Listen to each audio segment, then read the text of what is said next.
There would be times in our life. Now, when troubles comes, it seems there is no way out.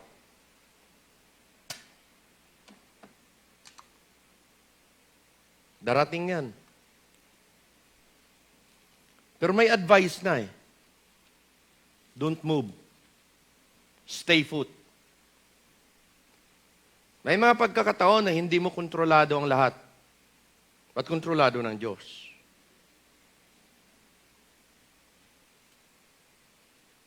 Tulad ng sitwasyon sa Children of Israel, di ba? Bundok ito, kalaban sa likod, dagat ito. What should we do?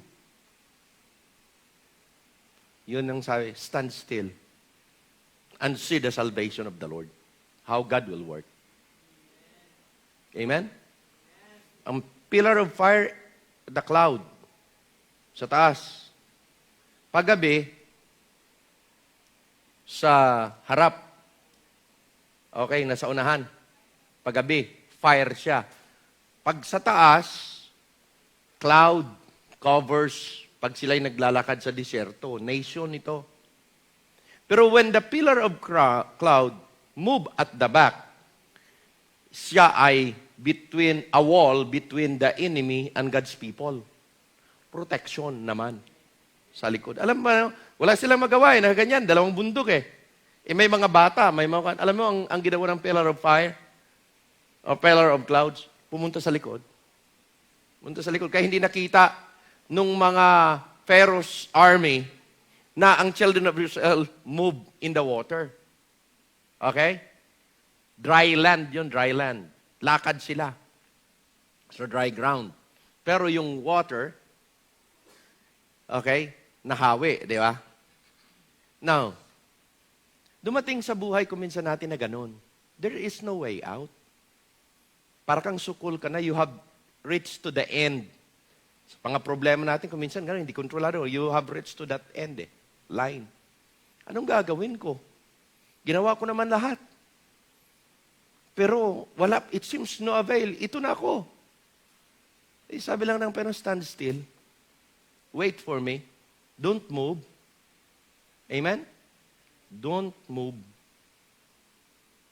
And see what God will do.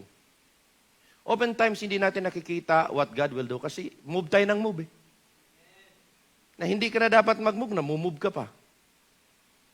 Ako lagi ko sinasabi, pag ako, hindi ko na makayanan ng problema at hindi ko na nagawa na ako ng solusyon, ayaw pa rin, wala tayong magagawa. I will just stand still and see what God will do. Ayun lagi ko sinasabi, pag ikaw, hindi na ka na makinig sa akin, ibigay na kita sa Diyos. Bahala na si God sa'yo. Ganun lang eh. I'll give an advice, I show explanation, I will show the outcome, the pros and the cons. Pero kung hindi mo pa rin ako papakinggan, you're on your own. Hindi ko makalimutan yung isang tao, ganun eh. Sabi niya ako, Pastor, itigil na lang natin itong Bible study dito sa aming bahay. Sabi ng tao. Kasi hindi niyo po ako madala sa baptist. Dalhin niyo na lahat ng pamilya ko, pero ako hindi. Ganon. Siyempre, tatay na ang nagsabi, bakit ayaw mong tumigil? Sabi ko, sige po. Kung yan po ang desisyon nyo, okay lang po. Susunod po ako, tahanan nyo ito eh. Oo. Kaya, wala na pong Bible study sa sunod. Tapos na po ako sa inyo. Ganon. Tapos na po ako sa bigla kong dinuro. Pero, nagulat lalaki. Pero, hindi pa tapos ang Diyos ko sa'yo. Aantayin ko, ikaw mismo magsabi. Aantayin ko, ikaw mismo magsabi, gusto mo na. Aantayin ko yan. Hindi pa tapos si God sa'yo. Ganun lang. Tapos, alis na ako. Thank you po. Wala nang Bible study. Maniwala ka. 1 buwan lang eh. 1 buwan lang, bigla na lang pumunta yung misis sa akin to. Pastor, tulungan. Aba, anong nangyari? Tulungan niyo po. Gusto na po maligtas ng asawa ko. Jose. Bakit anong nangyari? Ubus na po lahat ng kabuhayan namin. Natalo sa sugal, nagkasino, natalo lahat, ubos. Pati pang paaral ng anak, wala na. Ewan ko kung alam nyo yan. No, pero alam na dito ng iba. Wala na, ubos. Oh, sabi ko, tapos, sige, wiwitnessan ko. Sabi nung asawa, wag ka lang daw po kasing hiya-hiya sa'yo. Naalaala pa niyang dinuro mo. Tapos na ako sa'yo. Pero ang Diyos ko, hindi pa tapos sa'yo. Aantayin ko. Isang buwan lang, maniwala kayo. Oh. Kaya sabi niya, wag lang daw po si pastor ang pumunta una. Si Brad ganito na lang, witnessan ako. Kaya tinawag ng isang kapatid, witnessan mo dyan. Okay, huli na lang ako. Pero damating din, paghuli nga yan. Pero tumanggap na. Salamat. Yun lang naman ang gusto ni God. Tanggap ka sa Panginoon kasi yun ang talagang panalangin ng buong pamilya mo. Panalangin din ng simbahan ito eh. Hindi naman ako. Amen? Pagkatapos niyan, sabi ko sa kanya, naniniwala ka ba na lahat ng nawala sa'yo, pati ba pag-aaral ng mga anak mo sa kolehiyo, ipoprovide ni God? Pwedeng ibalik? Pwede, pastor. Pwede. Basta't sumunod ka sa kalooban ng Diyos. Opo, pastor. Bible study tayo ulit. Bible study. At mangako ka magsimba ka, o di simba. Bible study, simba. Siguro mga isang buwan, 2 buwan, mga kapatid. Na nagba-Bible study sa bahay niya. Bigla na lang may tumawag, Japan. Pastor, may tumawag sa akin sa Japan. Ano? Yung Japanese na kakilala ko dito sa loob ng base ay pinapaplanong papuntahin ako sa Japan para po ako ang magkukuha ng trabaho doon para sa kanya. Yose, niwala ka na ang Diyos kikilos? Sige, panalangin natin. Sa madalit sa nakapuntang Japan. Di bawi lahat na nawala. Hello? Ganon. Bakit po? Gagawa si God. Hindi man natin dinidesire, pero God has a miraculous ways to do things. Hanggang sa nakabawi, ayos, nakuha lahat, pati tuloy-tuloy pag-aaral ng mga bata. Tapos na sa Japan, sabi sa akin, Pastor, pag-uwi ko, papayag ba kayo? Ano? Nag-a-apply kami, na-apply ko po yung pamilya ko papunta ng Amerika. Maging American immigrant. Sige, ako pa. Sino ba ako? Pinanalangin, kaya nasa Amerika. Ano nga nyo? God can make impossible things happen. Basta't sumunod ka sa kalooban ng Panginoon. Pero pag hindi ka sumunod sa kalooban ng Panginoon, ang kalaban mo si God, hindi naman ako. Paliwanag. Ako magpakuan lang, magpapaliwanag lang. Amen? Kaya, follow God's will. You'll see. We will be at the end na ng ating mensahe, Baptist in this pandemic. Tapusin na po natin ngayon. Last 2 na lang ito. We have studied already that Baptist has its own biblical doctrine at ang kanyang doctrine according to the Scripture. Amen? Amen? Okay? And napag-aralan na po natin yan. Nandito na po tayo sa pinakalas. Kung nais kong basahin itong verse na ito, then we'll move on. Dahil may mga bagay ko. If you want to write something, please write something. Okay? Because this is really our sabi nga, foundation ito mga kapatid, ng ating pananampalataya. Na we are not a group of people who just have a religious practices. No. We are a people that believe and practice na tayo po, ang ugat at puno ay mula sa langit, mula sa Panginoon. Amen? Papunta sa atin. Babalik din yan uli sa Diyos. Amen? Now, nais ko pong basahin ito. Okay? Matthew chapter 16 and verse number 18, kung nandyan na kayo. Okay? Siguro magsimula ako sa verse number 15. Matthew 16:15. He saith unto them, okay, but whom say ye that I am? Kasi dyan po, pinagtatanong dyan kung sino si Jesus Christ. Ang dami ng nagtatanong. Okay, ang sabi-sabi, ayan, sabi-sabi, 14, and they said, some say, thou art John the Baptist. Some, Elijah, others, Jeremiah, or one of the prophets. So tinanong niya ito sa mga disciples, ba't kayo na mga disipulos? Whom say ye that I am? Ano masasabi niyo tungkol sa akin? And Simon Peter, verse 16, said, thou art the Christ, the Son of the living God. 17, Jesus answered, said unto him, blessed art thou, Simon Bar-Jonah, for flesh and blood hath not revealed it unto thee, but my Father which is in heaven. Nais kong inote yung verse na yan. Peter, salamat na hindi ito sinabi sa inyo through flesh and blood. By your tradition, by human philosophy, by human, flesh and blood, human opinion yan o human philosophy. But my Father, sabi niya, ni-revealed ito sa iyo, kaya ganyan ang stand mo, but my Father revealed it to you, which is in heaven.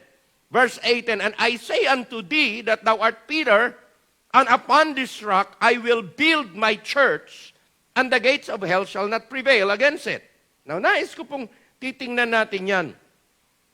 Yan po kasi ang buod na ng ating pag-aaralan ngayon. Okay? Ang pag-aaralan natin ngayon, how did Jesus Christ build His church? Paano ba binild ni Jesus Christ ang church? In what way did He build the church? Okay?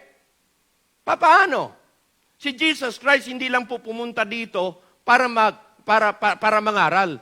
Nandito po talaga ang Panginoon Jesus. Ang pinaka-purpose noon, ibibuild niya yung kanyang church.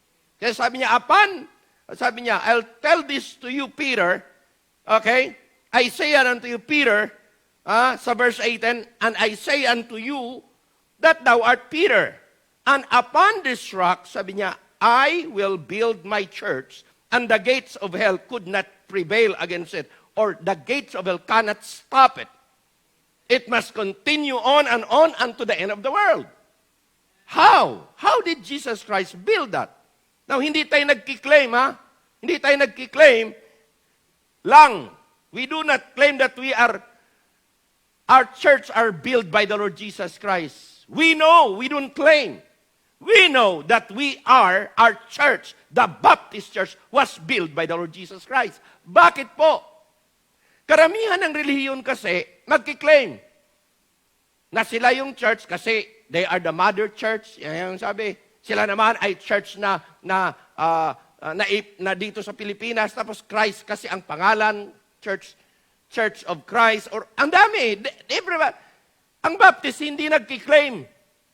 Kung di kinalkal ng Baptist kung talaga ba anong klaseng church ang binild ni Jesus Christ. Kaya bago that church was built, inalam na natin kung paano. How did Jesus Christ build the church? Now, nais ko munang tingnan natin. Unang verse, I want you to see. Okay? Matatagpuan sa Ephesians chapter 2, verse number 20 to 22. Tingnan nyo. Yan muna ang una kong ipapakita sa inyo. Okay? Ang sabi diyan, and are built upon the foundation of the apostles and prophets. Teka muna. The church that the Lord Jesus Christ was built in the foundation of what? Of the apostles and the prophets. Jesus Christ Himself being the chief cornerstone. Kasi sabi doon, upon this rock, I will build my church. Okay? It was the Lord Jesus Christ who built. Pero nabanggit yung foundation of the apostles. Sila ang nag-lay down. Ang foundation ay Hindi mo naman makikita eh. Itong church nito may foundation ito. Okay? Nandoon yan sa ilalim. Okay? Tuloy muna natin yan. Pero babalikan na. In whom all the building fitly framed together groweth unto a holy temple of the Lord. Okay? Ang building ay mayroong wall, may column, may ceiling, and all of that. Iba't ibang sangkap. No? In whom ye also are builded together for an habitation of God through the Spirit. Ang building na yan is the place where kayo ang magiging habitation. Parang kung saan doon nananahanan ng Diyos. Okay? The habitation of God through the Spirit. Nandiyan ang Holy Spirit. Verse, last na yan? Okay. Now, nais kong huwag niyong kakaligtaan yan. Dahil pupunta tayo dyan. Okay. Balik muna tayo. Una, sa ating, hindi dyan, sa huli na tayo eh. Yan. Bakit ho build upon the foundation of the apostles? Kasi, according to 1 Corinthians chapter 12, verse number 30, basahin muna natin bago balikan natin yan. Okay? 28. Tingnan nyo. Unang-una, karugtong yan, Ephesians chapter 4, verse number 11. Pero 28 muna. And God, what? Had set some in the church first, apostle. Paano binild ni Jesus Christ yung kanyang church? Ang ginawa ni Jesus Christ ay ito, tinawag niya isa-isang maging membro. Sino yung una na naging member ng church na binild ni Jesus Christ? First ay ano? Ang mga apostoles. Kapag tinanong ninyo, Pastor, paano na-build yung church? Na-build yung church. Nang sinabi ni Jesus Christ, I will build my church. Na-build yung church ang magitan ng isa-isang tinawag ng Panginoon ng disipulos. Okay? Isa-isa, tinawag ng Panginoon ng disipulos. Ilan sila? 12. May Judas pa ngang isa eh. Kaya hindi po, ibig sabihin, dahil binaptize ka ng baptist, hindi ka maghuhudas. May Judas. Kasi alam nyo ba, na ang mga apostoles ay binaptize lahat ni John the Baptist? Doon sila nagumpisa. So, ang una sa church, nung binild ni Jesus Christ ito, ay mga apostoles. Naunawaan? Apostles. They were the foundation. Sila na una. Amen? And then, secondarily, prophets. Yan, mga ministries na sa loob ng simbahan. Teachers, third. Now, pag binasa nyo yung Ephesians chapter 4 and verse number 11, ay ano? And God gave what? Apostles pa rin una.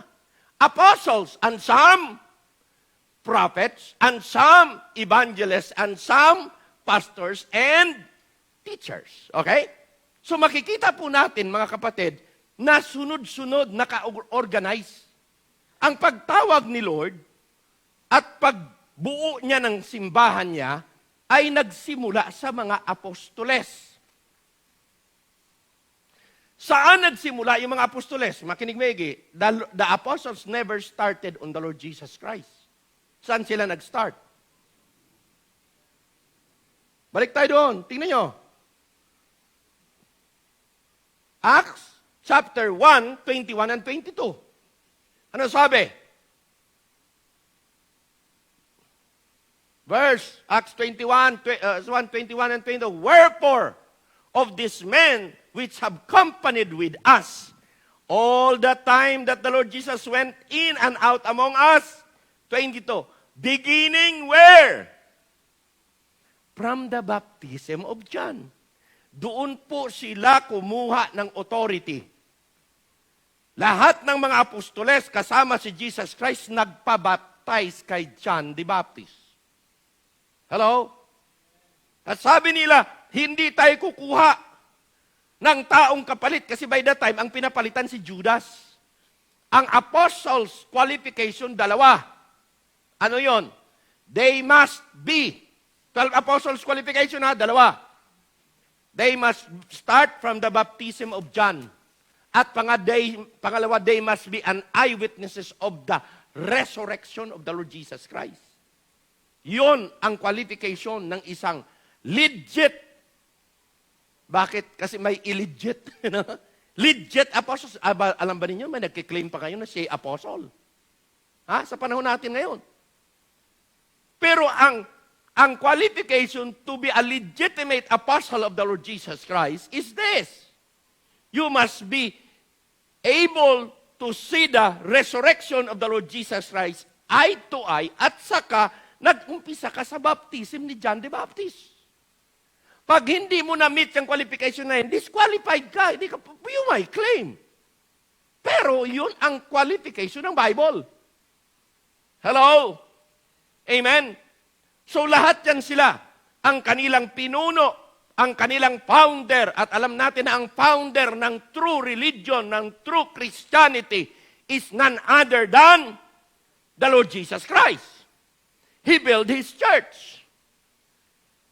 Kaya pag tinanong kayo, ang baptist yata, bago lang yan. Hindi ka nag-aaral ng Bible. Alam ba ninyo na bago si Jesus Christ, may baptist na? Bago si Jesus Christ, baptist muna. At alam ba ninyo na si Jesus Christ at lahat ng mga apostoles kumuha ng authority sa baptist? Hindi yan claim. It is Bible. Kinalkal natin yung Bible eh. Amen? Maliban dyan, wala na. Pero hindi po lahat ng baptist puntang langit.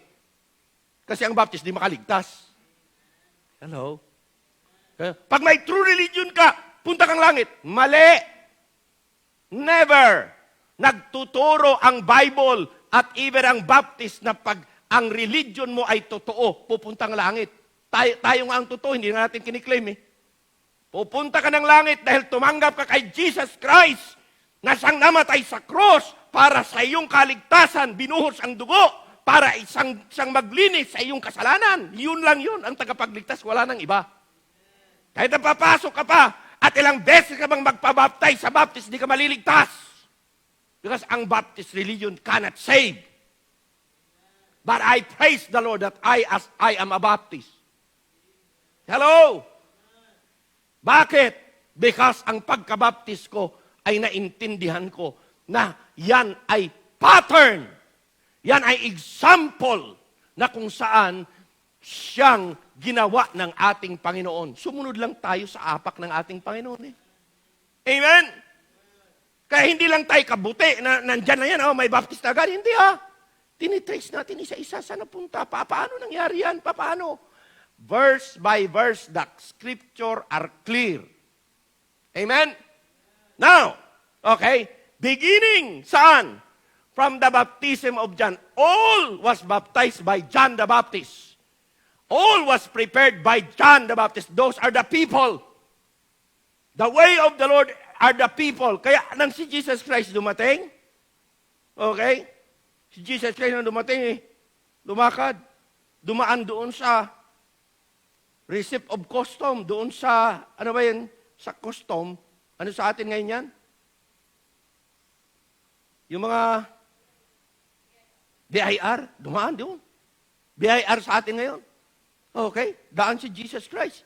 Nakita doon si Matthew. Sinabihan lang ni Jesus Christ, follow me! Inalisan ni Matthew yung kanyang pag-employment sa custom Umalis, sumunod kay Jesus Christ Nadaanan yung dalawang magkapatid na disipulos na naglilinis ng kanilang net. James and John, sabahin lang na pero, follow me! Sunod kagad sila. Lahat ho yun. 12. Sinabihan lang na follow me. Kung hindi nila kilala ang Panginoon, hindi sila na-prepared. Susunod kaya sila? Hindi. Bakit po? They are people that are prepared by John the Baptist. And they are already authorized. Nandyan yung mga verses, Now, nais kong tuloy tayo. Last. The church that Jesus Christ was built was composed by what? Baptist people. At hindi po madidina yan. Okay? Basa na natin yung verse na yan. Gusto kong tingnan nyo itong verse na to muna.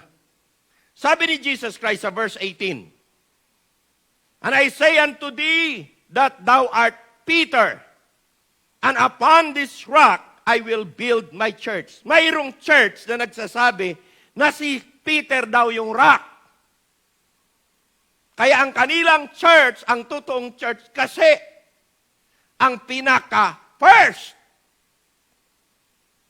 Pope is Peter. Peter was the rock. No, mali. Basahin muna natin yung Bible para makita nyo. Peter was not the rock. Sino yung rock? 1 Corinthians 10, verse number 4. Tingnan nyo ha.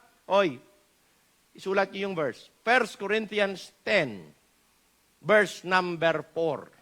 Because napakaliwanag, letra por letra na sinabi. And they drink the same spiritual drink, for they drank of that spiritual rock that followed them. Diba? Yun yan sa wilderness. That rock na kung saan nag-gas out yung water, okay, at nakainom yung mga children of Israel is none other than the Lord Jesus Christ. The rock that followed them, that spiritual rock, for they drank of that spiritual rock that followed them. Who is that rock? And that rock was Jesus Christ. Hindi si Peter. Liwanag eh. O, tingnan natin yung verse kung ano si Peter. 1 Corinthians chapter 1, verse 12. Now this I say, that everyone that of you saith, I am apostle, and I of Apollos, and I of Cephas, and I of... Kasi mayroon kasing division dyan. Kanya silang grupo. Now, ang isa kagrupo ni Paul, ang isa kagrupo ni Apollos, ang isa kagrupo ni Cephas. Sino si Cephas? Si Peter yan. Ang isa kagrupo ni Christ. Now, ang katulad niya na verse, ipakita natin at tingnan natin, at huwag niyong kakaligtaan, matatagpuan sa John 1:42. Okay. Tingnan natin. John 1:42. Sulat niyo yan. Importante yan. John well explained who is Peter. And he brought to him to Jesus. Dinala niya. Siya sa kay Jesus. And when Jesus beheld him, he said, Thou art Simon, son of Jonah. Alam na natin. And shalt be called Cephas, which is by interpretation, ano? A stone. Hindi sinabing arak. Tatawagin pangalan mo Cephas. Pero sino yan? Si Simon Peter yan, son of Jonah. Amen? And thou shalt be called Cephas. Nang ibig sabihin ng Cephas, a stone. Hindi a rock. Sino ang rock? Si Christ. Sino si Peter? A small stone. Part of the gigantic rock. Pag sinabing rock kasi, higanting bato. Pero pag sinabing stone, para siyang bitak na maliit na bato out of that gigantic stone. Naunawaan? So with that, mga kapatid, ang church, ang foundation, the chief cornerstone that was laid down was none other than the Lord Jesus Christ, the stone. Amen? The stone that the builder, he became the chief cornerstone of the church. Now, pero doon sa stone, may nakalagay din. Sino yun? Yun ang mga, the rock, okay? The rock na kung saan nandoon nakalagay as a foundation. Mayroong mga matitibak na, maliliit na bato doon. Sino yun? Yun ang mga nilagay. Di ba? Totoo yan eh. Pag naglagay ka ng batong malaki, ang sunod niyan, lalagyan mo pa ng mga batong, maliliit. Amen? Bago mo lalagyan ng, eto nga may semento na ngayon eh. No? Pero out of the gigantic rock, okay, actually, ito ginagawa ito mga kapatid eh. Lalong-lalo na mga high-rise building. Ang mga high-rise building, ginagawa nila yan, binubutas talaga. Binubutas. Hanggang malalim na hanggang mat-reach nila yung pinakamatigas na mabuhay na bato. At doon nila ilalagay. Yun na ang pundasyon. Matigas na bato na yan. Para po kahit anong lindol pa yan, di maano yan eh. Bakit? Higanting bato yan eh. At buhay na bato. Okay? Sa atin, alam natin kung ano ibig sabihin yan. Bakit? Maglalagay ka ng maliit na bato doon sa taas. Isa lang yung malaki. Bakit? Hindi ka naman pwedeng magdalawa, 3 malaking bato eh. You know?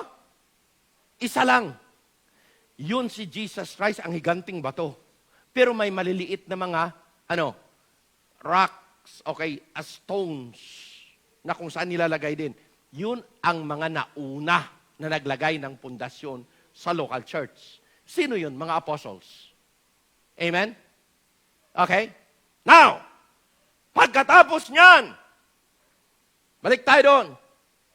Okay? The church that Jesus Christ built was composed of what? Baptist people. Bakit po Baptist people? Nakinig maigi. Ang nagbaptize, kumuha sa ng authority saan?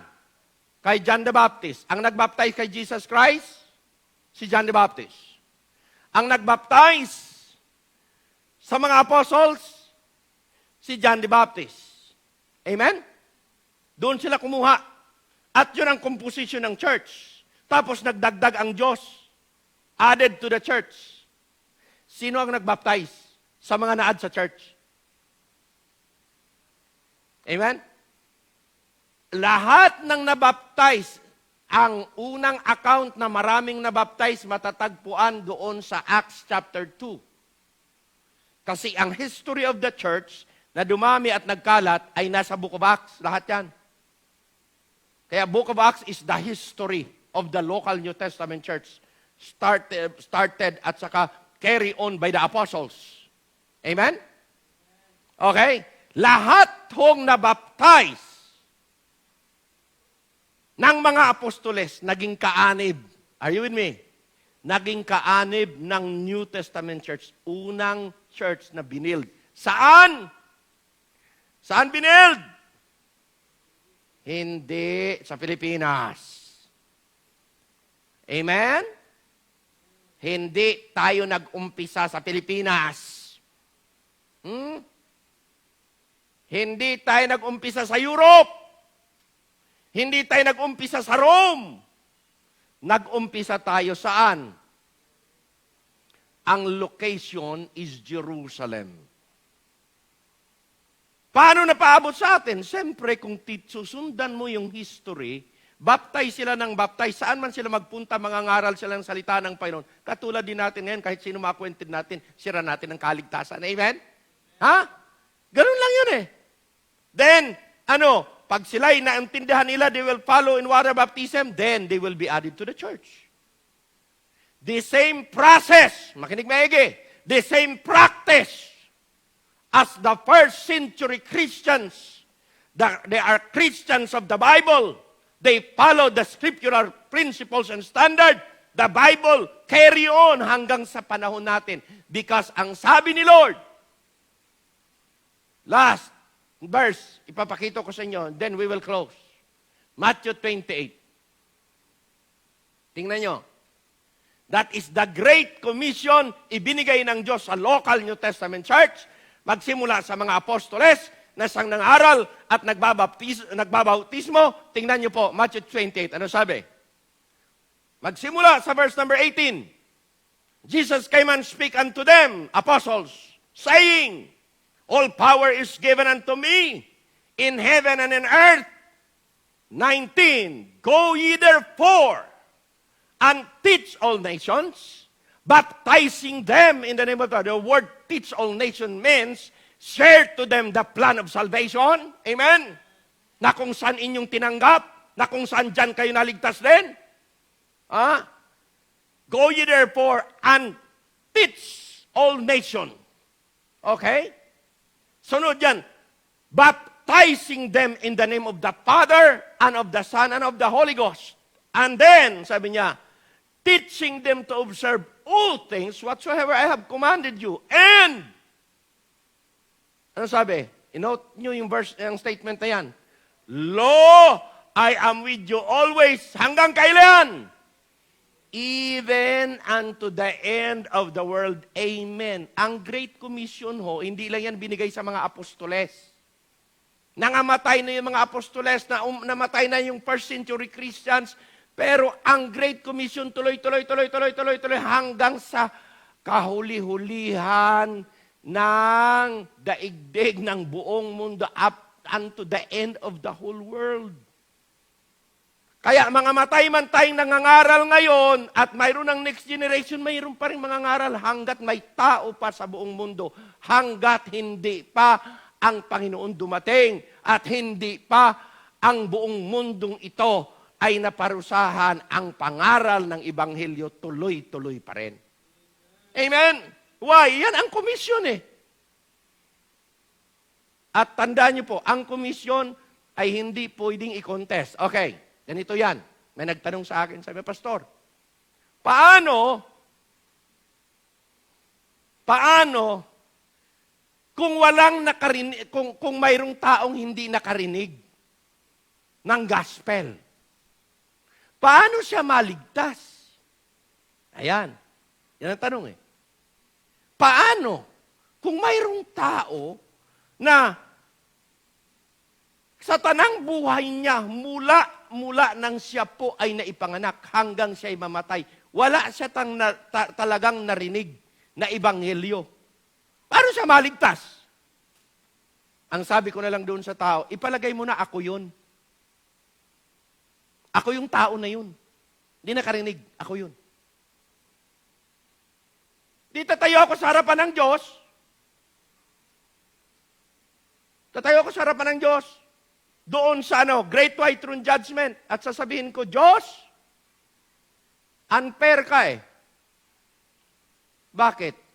Kung ang paraan ng kaligtasan hindi sa relihiyon, kundi sa ebanghelyo, bakit hindi mo ako binigyan ng pagkakataon makarinig? Hello?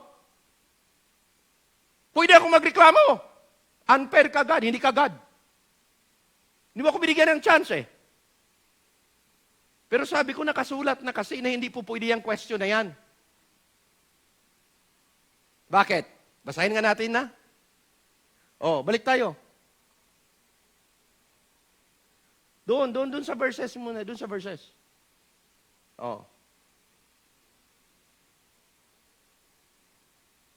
19, ba?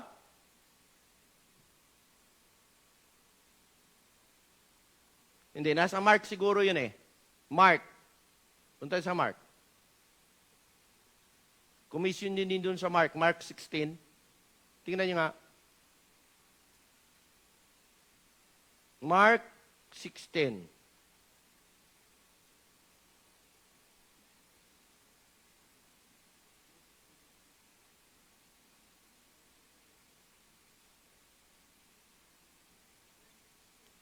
Verse 15. Ito yung verse na magandang sagot. Pag niyong kakaligtaan, the Bible has always the answer. Pag may tanong, paano? Kung hindi ka nakarinig, paano? Sabi ko, nabasa niyo ba yung Bible? Hindi po pwedeng maging unjust ang just. Hindi po pwede na ang Diyos ay hindi binigyan ng chance ang bawat isa. Bakit po? Nakasulat na kasi sa Bible. Na pakinggan niyo maigi. And he said unto them, Go ye into all the world and preach the gospel. Saan? Guhitan niyo yan. To every creature. Hindi po pwede na may taong hindi na karinig ng ebanghelyo. Kasi ma-preach talaga yung gospel sa lahat. Every creature. Nakaligtaan ha? Importante yan. Mula pa sa simula ng mundong ito, dumaan ang henerasyon after henerasyon hanggang mga matay. Lahat ng taong mula pa sa time ni Jesus Christ. In fact, mula pa sa creation. May gospel na. Pastor, may gospel na? Oh, yeah. Alam nyo ba na si Adam and Eve, doon nag-umpisa na mapol sila? Pero alam ba ninyo na may gospel na doon?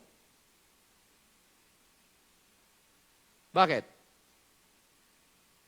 Genesis 1:22, tingnan nga natin kung tama yung verse. Tingnan nyo. Tuloy mo pa. Saan yung, teka, tingnan ko. Tingnan niyo yung gospel ha, after the fall. Tingnan ninyo.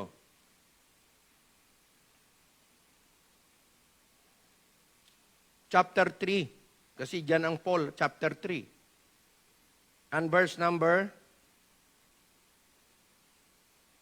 21 and 22. After the fall of Adam and Eve, may gospel na. Tingnan nyo. Nung sila na-fall na, nakita nila na guilty sila, anong ginawa nila? Nag-sow sila ng fig leaves. Tama hindi?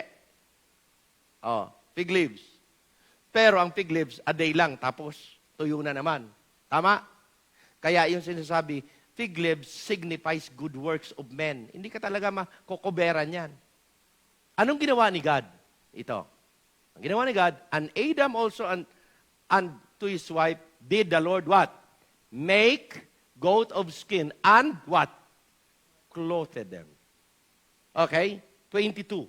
And the Lord God said, behold, the man is become one of to know good and evil, and now lest he put forth his hand and take also of the tree of life and eat to live forever. Anong sabi? Anong ginawa ni God? 21. Dinamitan ng Diyos si Adam and Eve. Ng ano? Cut of skin. Alam niyo kung ano yan? Yan ay balat ng tupa. Anong significant niyan? That is now the gospel. Jesus Christ one day will die as the Lamb of God that will take away the sins of the whole world. Kaya yung tupang pinatay para madamitan sa Adam and Eve signifies that Jesus Christ will redeem all the fallen men. Kaya one Adam, first Adam brought death, Romans. The second Adam brought life. Kasi salvation. Amen? Genesis pa lang may salvation na. Genesis pa lang nandoon na ang pagkilos ni God para sa redemption ng lahat ng sangkatauhan. Kapasalamat tayo, we have the Bible. Amen? Now, Jesus Christ built the church. For what purpose? Dangan lang na according to the Bible, ang kinalkal na simbahan at makita natin lahat doon, bautismado ng baptist at ang authority ng baptist galing sa taas. Anong magagawa natin? Yun eh. Yun ang totoo eh. Now, pero hindi natin sinasabi ng tao dapat magbaptis para maligtas. Hindi yan ang turo. Ang turo ay ito, manampalataya ka sa tagapagligtas upang maligtas ka. Yun ang turo ng Bible. Yan ang tinuturo natin sa kahit sino mang tao. Ngayon, if you want to belong to the family of God, kaya may church na binild si God, para doon ka sasapi at sasama para maalagaan ang iyong spiritual life. That is the purpose of the local New Testament Baptist Church. Para yung mga believers, maturuan paano mamuhay ng maayos, magkaroon ng malusog na tahanan para maging maayos ang pamumuhay through the church na sinet up ng Panginoon. Hello? Yan ang pinaka-purpose why we have the church. Hindi tayo nagsisimba para maligtas. Tapos na tayo dyan. Nagsisimba tayo dahil Dahil ito ang grupo, kalupunan na kung saan dito lalago ang pananampalataya mo, dito ka patitibayin, dito ka gagabayan, at dito ka rin makatanggap ng gantimpala pagdating na ng araw. There will be what? Rewarding in heaven. How? If you are serving under the local New Testament church na binild ni Jesus Christ at namumuhay ayon sa guidelines ng kanyang salita. Di tama tayo. We do not only talk, but we know that that is biblical and that is scriptural. Amen? Kaya pasalamat kayo, we have a Baptist church. Amen? And we keep on. Sabi ko nga sa inyo, ako ay baptist mula head hanggang toe. At lubusan pa sagad sa buto. Marami akong naranasan sa Baptist faith. Misjudgment, personal views and opinions, condemn, reject, naranasan ko yan. Pero kailanman, hindi ko ipinagpalit ang pananampalataya ko. I was even offered to get out from a Baptist church to have money. Pero hindi pa rin. Bakit po? Because alam ko na ang Baptist faith, which is Apostle Paul's faith also, pinaglalaban niya yan. Kaya sabi ni Apostle Paul, I have fought a good fight. I have finished my course. I have kept the faith. Bakit po? Kasi yun ang tama eh. Amen? Now, makinig kay Maggie. May encounter niyo yan, lalo kay mga kabataan. Kaya patibayin niyo na ang paninindigan niyo at pananampalataya niyo ngayon sa salita ng Diyos at sa naintindihan natin. Alam mo bakit? Darating ang araw that you will be tempted and you will be offered to get out from a Baptist church and go sa other faith for the sake of money. Pag hindi matibay-tibay ang sikmura mo, pag hindi matatag ang paninindigan mo, baka ikaw ay mapalayo din. Ang resulta niyan, you will lose all the rewards. Hello? Pero ako, ang lakas ng kalooban ko. Sabi ko nung taong nag-offer sa akin na magpastor sa isang hindi Baptist church, sabi ko sa kanya, pag ako magpastor dyan, gagawin kong Baptist lahat yan. Ibabaptize ko ulit, mga yan. So sabi ng matanda, wala akong pakialam. Basta't pumayag kang magpastor. Biro mo ganun? Bay, dalawang $5,000 yun, mga kapatid. 5,000 US. Magkano ngayon yan? Malaki-laking pera yun. Ha? Pero money is nothing eh. Pag ipagpalit mo pananampalataya, hindi mo pinanindigan. Mas gusto nang maghirap ako dito sa lupa. Mas gusto ko nang lagi akong nanginginig dahil mayroong pangailangan at wala akong pera. Di bali nang laging may problema sa kuryente. Ipoprovide naman ni Lord yan eh. Pero kailanman, hindi ko ipagpalit ang pananampalataya ko. Marangya? Dami mong pera? Pero wala ka sa tamang pananampalataya, pagdating ng eternity, wala kang reward. O 1,000 years, outer darkness. Sige nga. Gusto mo ba yun? Wala kang reward? Ay, wag na. Sa inyo nang dito sa mundo. Basta't gusto ko, pagdating ko sa harapan ng Panginoon, abay, may reward akong matanggap. Pag may reward akong matanggap, pasok sa marriage supper of the Lamb. Hello? Bakit? He that, suffer with Christ will reign with Christ. How many years? 1,000 years, tapos eternity. Hindi ko pwedeng ipagpapalit yan sa panandaliang temporaryong buhay sa lupang ito. Hello? That's why Baptist faith is the true faith. Hello? The Baptist faith is the Bible faith. Napapunta ako sa grupo ng mga born again. Nung ako ay tinakwil ng mga Baptist. Nang ako ay pinabayaan ng mga Baptist, okay lang yun. Pero kailanman ang paninindigan ko at pagkaintindi ko sa salita ng Panginoon, kailanman hindi natinag. Ako'y Baptist mula ulo hanggang paa. Ha? Balat hanggang buto. Kung sabi nila, ang sugal ay nasa buto na, abay pambihira ang pagkabaptis ko, hanggang buto na rin eh. Amen? At kailanman, yang pananampalatayang yan, ipaglalaban ko yan at kakamatayan ko na yan. Katulad ng sinabi ng Apostle Paul. Because,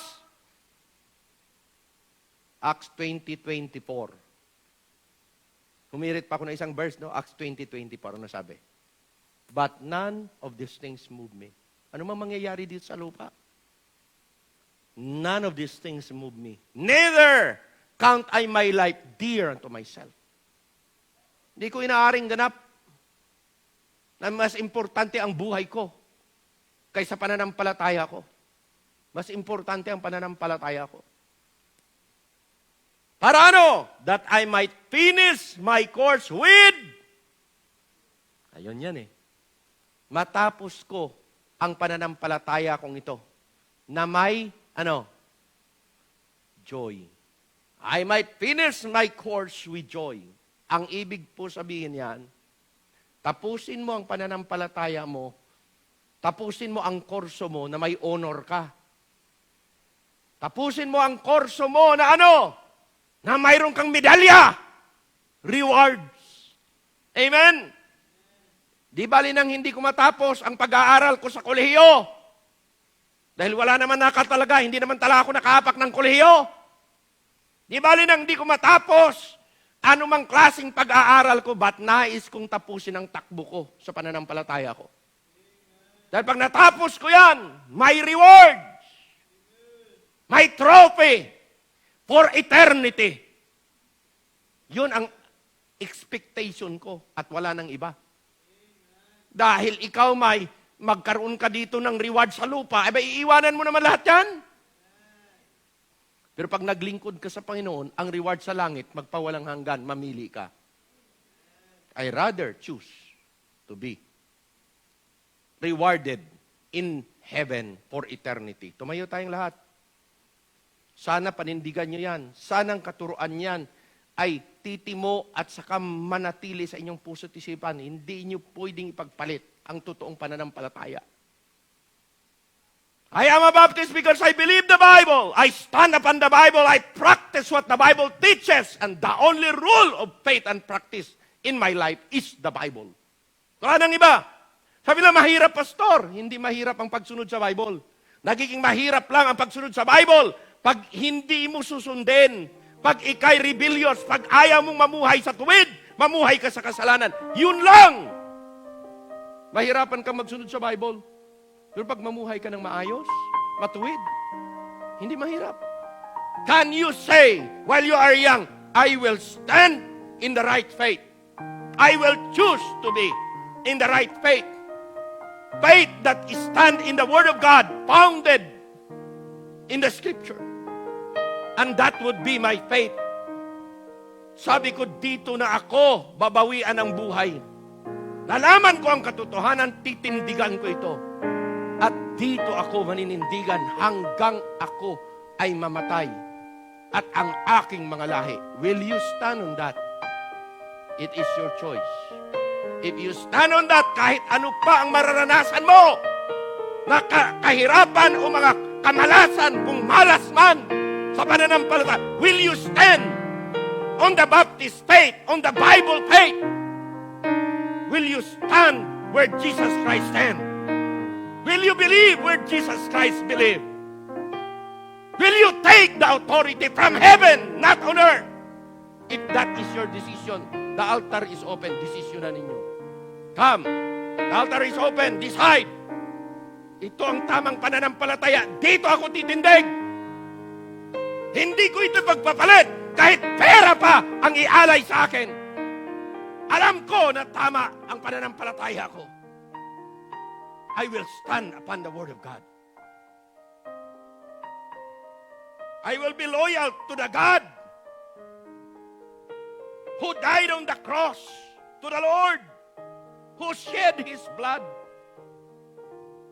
Kung itong pananampalataya na, titindigan ko ito. I don't care what others think. I don't care what others will say. What I care is what Jesus said. What I care is God's approval in heaven, not the approval of men on earth. Yun lang ang tanging paraan, mga kapatid. It's worth fighting for. That true faith is worth fighting for.